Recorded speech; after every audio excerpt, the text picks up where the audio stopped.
ngo aze gusoresha ibikorwa byose bizaba bibera muri ubwo bukwe. Niko bimeze, hari ibikorwa by'ingenzi bigomba kuzasora muri ubu bukwe. Ibikorwa by'ingenzi bizitabwaho n'ibi ngibi bikurikira.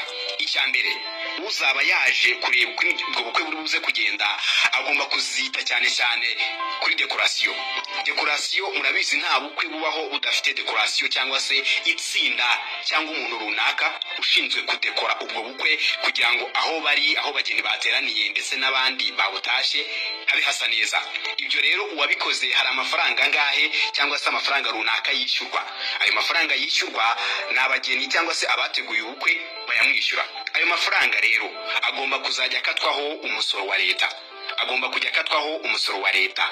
Uwo mukozi uzaba uri aho ngaho w'ikigo cy'igihugu gishinzwe imisoro n'amahoro, Rwanda Revenue Authority, agomba kuba ari aho ngaho rwose yitegereje neza uwakoze dekorasiyo uburyo bagomba kwishyuramo umusoro bitewe n'ayo bahembwe.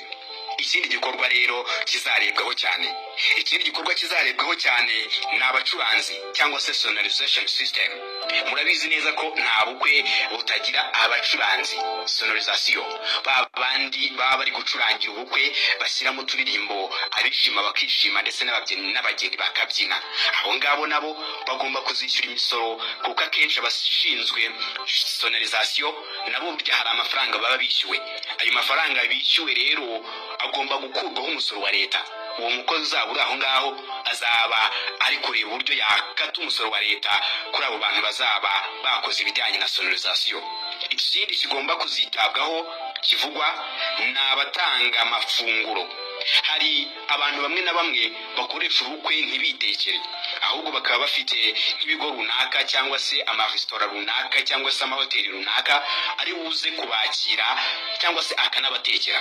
Ugasanga bakodesheje hoteli, bakodesheje resitora runaka, bakodesheje ikigo runaka kiri buze kubatekera muri ubwo bukwe bwabo. Icyo kigo byanga bikunda kiyishyurwa, kikishyurwa n'uwakoresheje ubukwe.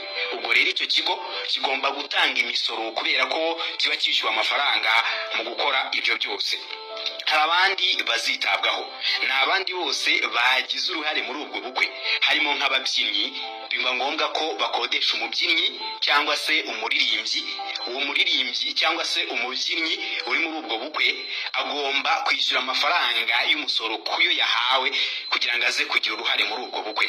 Mbese wa mukozi wa leta wifitiye agakayi ke uri kugira ibyo yiyandikira, nako kazi kose kazaba kamuzinduye nicyo azaba ari gukora kugira ngo tubashe kubaka igihugu cyacu.